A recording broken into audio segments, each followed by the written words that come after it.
we were meeting, and I said, what happens if you see a screech owl? And he says, was it looking at you? I said, yes. Well, that means you're going to die. Oh, my. Well, thank you. I mean, I know I'm going to die. Yeah. I just hope I don't die very soon. But among some of my other experiences in Cherokee, I had an experience with the Cherokee Little People. Yeah. And the Cherokee, along with many Native American tribes, believed in a race of little people that in most cases kind of exist to guard over whatever Native American tribe you're dealing with. And, of course, the little people watch over the Cherokee. There are stories where Cherokee families have had someone break into their house, and the burglars will be scared away by the little people throwing rocks at them. Wow. And but there are also stories. These little people are rather mischievous, and they have a tendency to occasionally abduct children. And the stories that I have been told involve actual people that I know who have been abducted. Yeah. And in these cases, these children will disappear and hours later be found in a place where it would be impossible for them to access. In one case, I remember a child being found on a sheer cliffside, and they actually had to get law enforcement to rescue this child. And there's no way the child could have climbed up to this point, but the child was led there by the little people. And but the little people, they are also known to have a to be deadly. If you see a little person, you are not supposed to talk about it for, depending on the source, 1 to 7 years. Mm-hmm. And if you talk about it before that time is out, you will die some sudden death or tragic death. But my experience was actually I heard them. And when I was doing the theater, I was actually one of the people working in the costume shop, and I had a particular laundry night. And so this was late after the show, and I was doing the laundry for the evening, and had to walk down the hill from Cast Housing down the hill to the theater to put the laundry in the dryer. And so I had just been reading a book about the little people and had learned their name in Cherokee. Wow. And I don't really want to repeat the name in Cherokee. So, but I had learned the name, and in order to commit it to memory, I was mumbling that under my breath as I walked downhill. So I get down to the theater, I put the laundry in the dryer, and I started back up the hill. And between the theater and the first cabin, there's maybe 50 feet of driveway where there is very thick mountain forest on one side. Yeah. And as I'm starting to walk up the driveway, I hear this high-pitched giggle come from the woods next to me. I stopped. I looked in the woods, didn't see anything, and I said, hello. And again, there was this high-pitched giggle. Wow. And I said, hello again.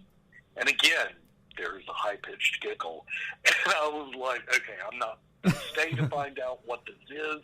And I just took off running and headed back to my room. And the next night, I spoke with one of my Cherokee friends, and she said, well, they're laughing at you because you can't say their name correctly. But that was my primary experience with the little people.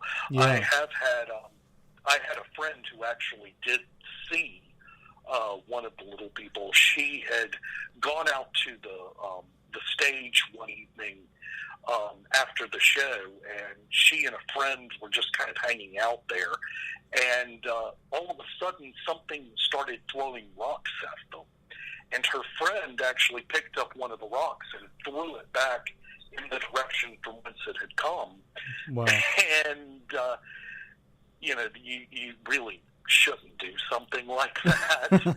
And because the figure showed itself, and they saw this little person with glowing red eyes standing there, and they could tell the size because it was standing next to one of the seats, and the top of its head did not clear the top of the seat.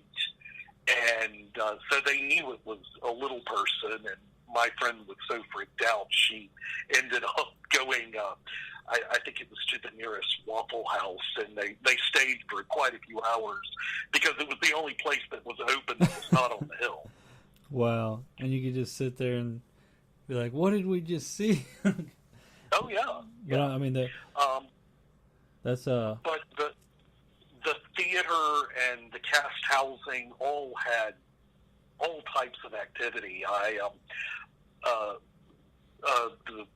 When I was up there in 2012, I was staying in the new dormitory building, which was actually built on the foundation of the original one of these original dormitory buildings, and I was in a room that had on the first floor that had another room right above me, and because at the time I was not actually doing the show, I would be hanging out in my room once everyone else had gone down to do the show at night, and I would be sitting there in my room, and I would hear, water coming on above me. I would hear toilets flushing. I would hear furniture being dragged back and forth, and I finally said something to the person above me. I was like, "Why are you always in your room after the show had started?" And the person said, "What are you talking about?" And I said,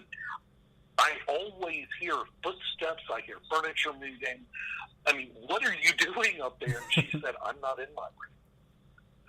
And come to find out that her room was totally clear of actual living inhabitants during the time that the show was being performed. And so I still don't know what it was I was hearing, but I mean, this happened nearly every afternoon when I would be there in my room after I had finished work and once everybody had gone to the theater.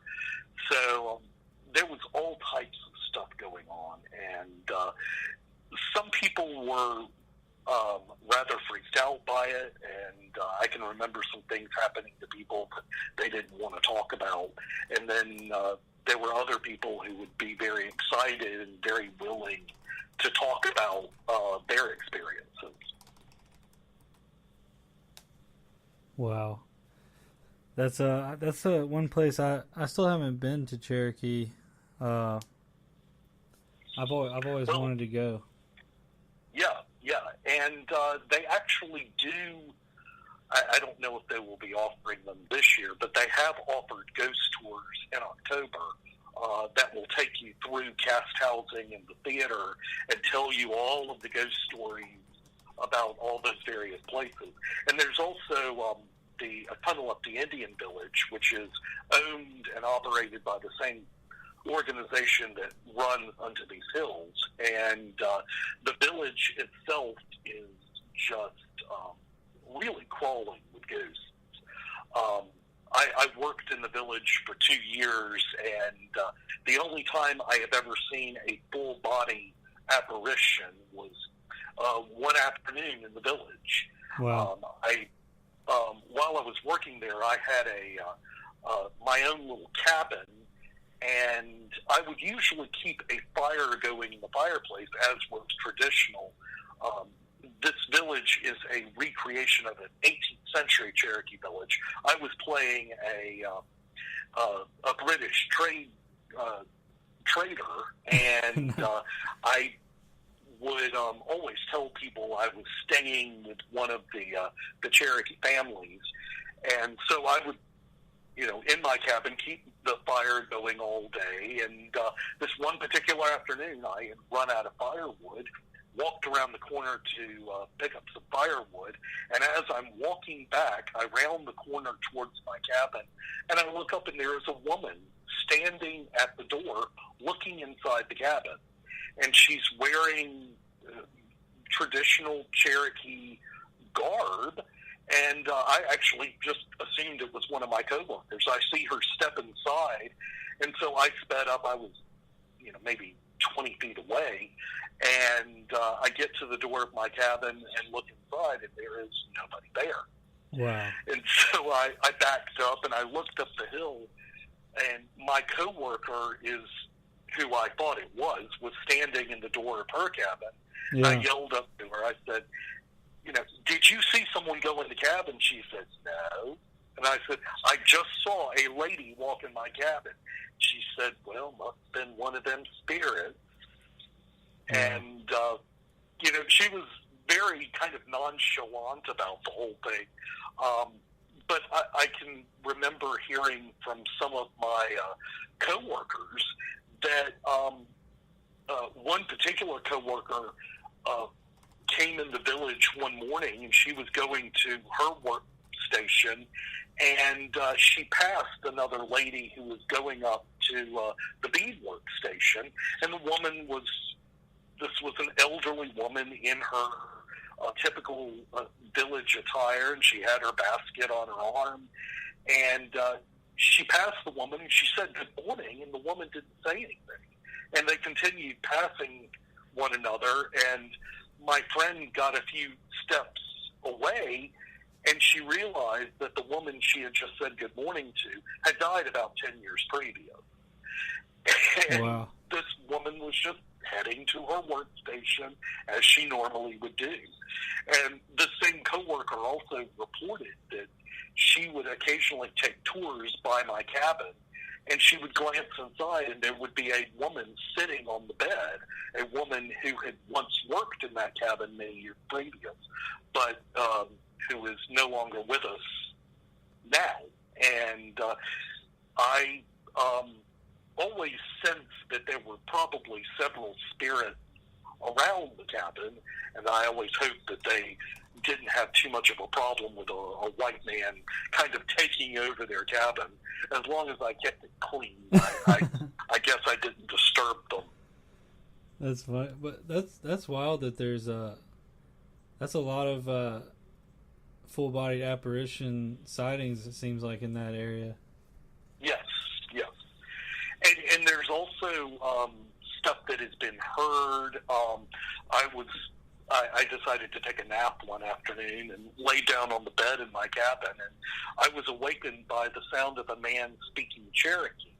And he seemed to be in the room with me. Whoa. Well, I sat up and looked around, and there was nobody in the cabin, and I got up and walked outside and walked around the cabin. There was nobody around the cabin. Wow. And I don't really know what it was I heard. I just hope he was okay with me being there. Yeah. Wow. But I think one of the more fascinating stories, and this is stories that I collected, I spoke to a guy whose, I think it was his grandfather, had worked in the village when it first opened in 1952. And this guy was a night watchman, and they had these various key boxes scattered throughout the village and other parts of the hill. And as they made their rounds, the security guard would stop and put his key in and turn it, and that would indicate that, that this person is doing their job and that they came by, at this time, and they came through and checked the key box so many times. Yeah. Well, he had started to he was unlocking the gate to go into the village, and he had put his key in the lock and was turning it, and he felt just this